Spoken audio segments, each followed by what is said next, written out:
Hello everyone, it's Becca from Becca Books and Boo Joe, and it is time for my August reading wrap-up.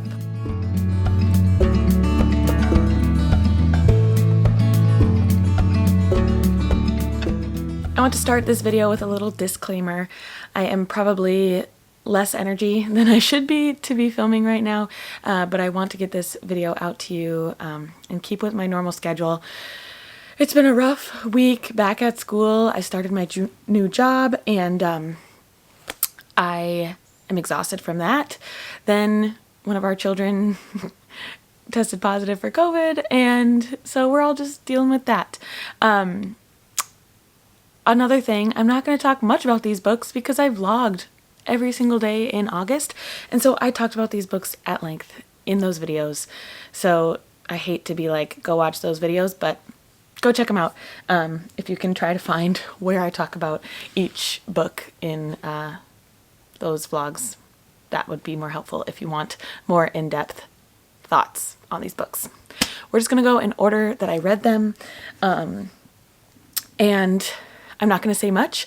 I am going to tell you though if you should read them, yes, no, or maybe. I've seen this trend going around, and I just thought that that would be a short and sweet way to do this wrap up this time around.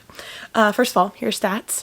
I read 13 things, which is pretty average for me, but my average rating was so low, a 3.8. Normally I'm in the 4s, so it wasn't the greatest reading month. I think I only had 2 5-star books, which is a little sad.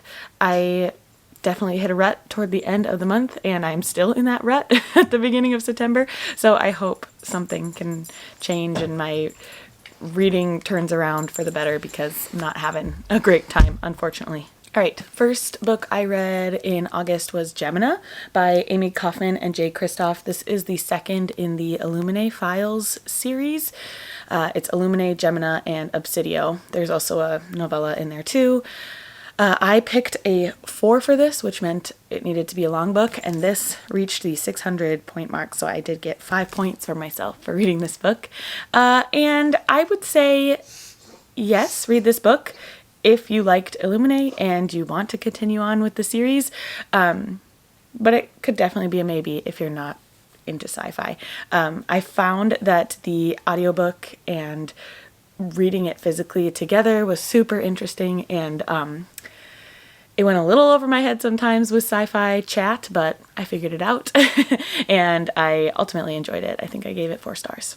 Next up, I picked an 8, and I started a series, so I only got 1 point, with Flawless by Elsie Silver. This is the first in the Chestnut Springs series, and I loved this. Absolutely loved it. I gave it 5 stars. Do I think you should read it? Yes, but there are some caveats.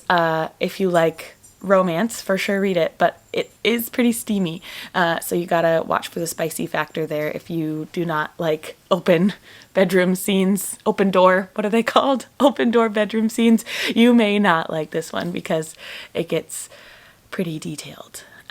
Yeah, but I loved it. It's a cowboy romance.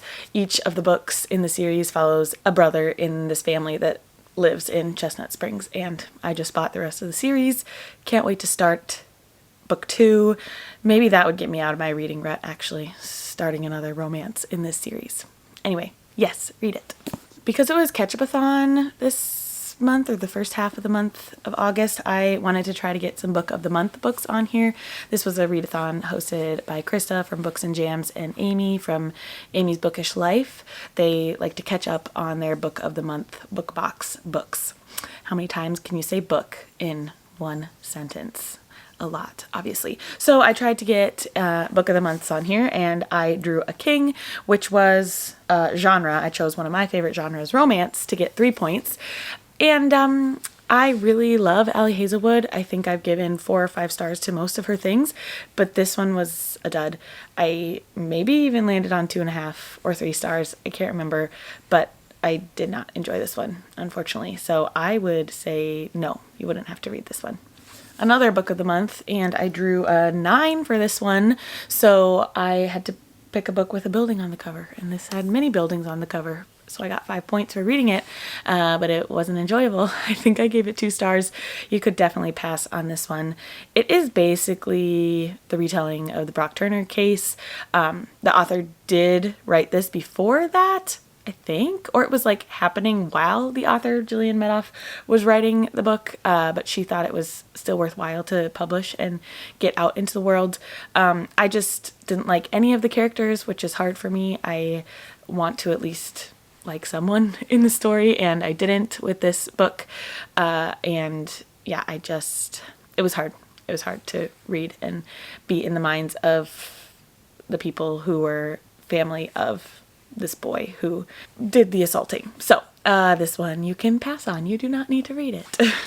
Next up, I drew a 5, so I had to pick a book that Chloe loved, or that's what I decided to do. And I read Happiness for Beginners by Catherine Center. This is one I'm really looking forward to checking out, the Netflix show or movie. I can't remember how it came out, what format, but this is a really good story about a woman who is trying to find herself again and does so in the wilderness. I really loved it. I think I ended up giving it 4 stars. There were just a few slow things, I think, but I think you should give it a try. Yes, you should read it. I had to read another book in a series. This time I got 5 points for finishing a series, and that is Coyote, Lost and Found by Dan Gemeinhart. This is the second after the remarkable journey of Coyote Sunrise. This one definitely didn't live up to the first, but I'm still glad I read it because I got a series off of my series list. I would say yes, definitely read it if you were a Coyote fan the first time around.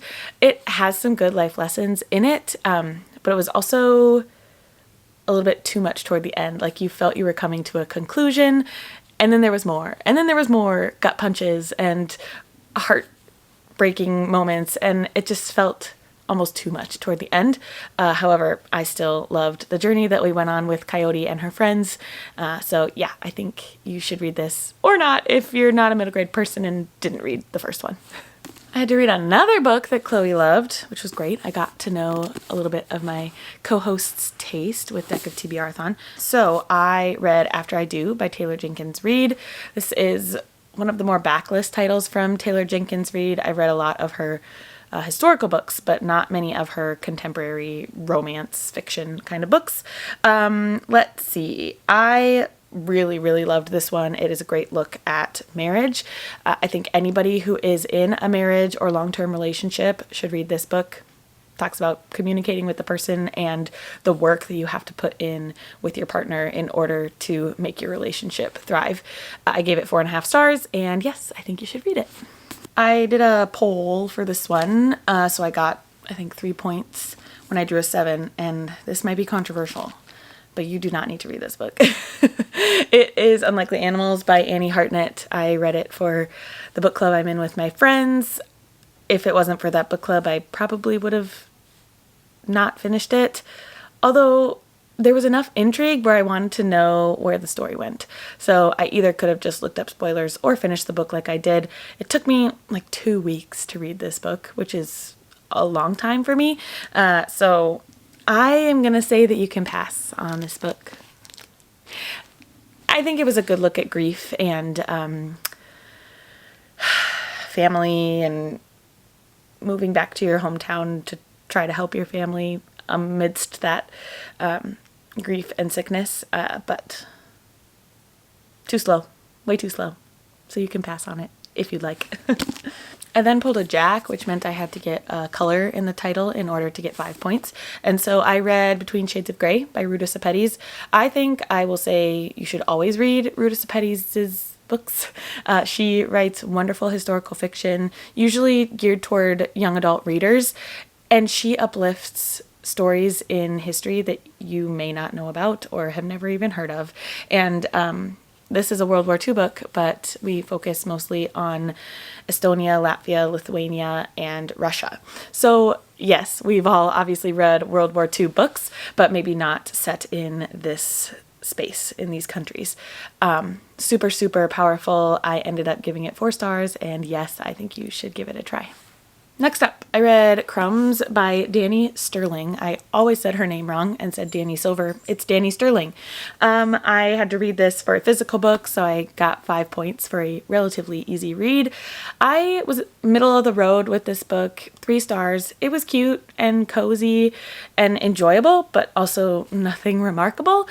I would say that this is a maybe. If you do like graphic novels and feel like this is an art style that works for you, also going into the fall season, it might be super fun because it's witchy and like bakery themed, so feels kind of cozy in that aspect. You might enjoy it, but it's a cute YA romance with some magic involved. So maybe, if that sounds interesting to you, you could give it a try. Next up, I only got 1 point with this one because I drew the Goodreads card and I wanted to read books with high ratings. So I read The Eyes and the Impossible by Dave Eggers. This won the Newbery Medal last year or the year before. So I was expecting great things, and it was really good. It was a sweet story about a dog who lived in this national park, and he was kind of the eyes for all of the animals that lived in the park because he could run fast and see everything that was going on. Lots of hijinks ensued, and it was sweet and fun. I gave it 4 stars, and yes, I think you should give it a try. My second and last 5-star of the month was The Briar Club by Kate Quinn. I think this was another Goodreads draw, so I only got 1 point because this has a higher than average 4.0 average rating. I can't speak in correct words, using correct words. Anyway, this was a phenomenal historical fiction / mystery by Kate Quinn. I loved the way it was written. If you want to hear super in-depth thoughts, you can come over to Patreon. I did an exclusive vlog for my patrons in the Diamond and Heart tier where I go chapter by chapter telling you thoughts. But we read this for my book club on Patreon, and I hope that my patrons enjoyed it as much as I did. I think you should give it a try. I recommend Kate Quinn's books all the time. They are some of my favorite historical fiction with strong female characters and just such a compelling story. The last book I finished in August, and technically it was September, but I'm counting it in August because most of it was read in that month, was a reread for me. I read this probably almost 2 years ago now and listened to it way too fast, and so I wanted to return to it and make sure it was a series I still wanted to continue. This is Every Heart a Doorway by Shauna Maguire, the first in the Wayward Children series. I enjoyed this one. It was a good time. It was sweet. I feel like I'm going to like the idea of this series moving forward. This was a good start to it, but I think I will love to dive into each of the girls' lives a little bit more. This one was about Nancy, who had just come out of a world. The gist of this story is like girls go in and out of worlds, different portals. It's a portal fantasy. And when they come back to the real world, they go to Eleanor West's home for wayward children to get used to the fact that they are living in this world instead of the one they are destined to be in. Yeah, this had some great themes and good things to say. So I gave it 4 stars, which is what I gave it 2 years ago, but I definitely will remember more when I continue on with the series. I think you should give it a try if it sounds interesting to you. It's a yes. All right, let's see if I can lift these up for you. Maybe. Here are the 13 things I read in August. Let me know if you have read any of these and what you thought of them. Did you agree with me? Did you not? It'd be great to have some bookish conversation with you down below. I also want to thank you for the month of August if you participated in Deck of TBR-a-thon. It was such a fun readathon and a great way to get through books and create a little community surrounding my Deck of TBR game. So thank you to those who participated and made it so much fun. Thank you for watching, and I will see you in another video very soon. Bye.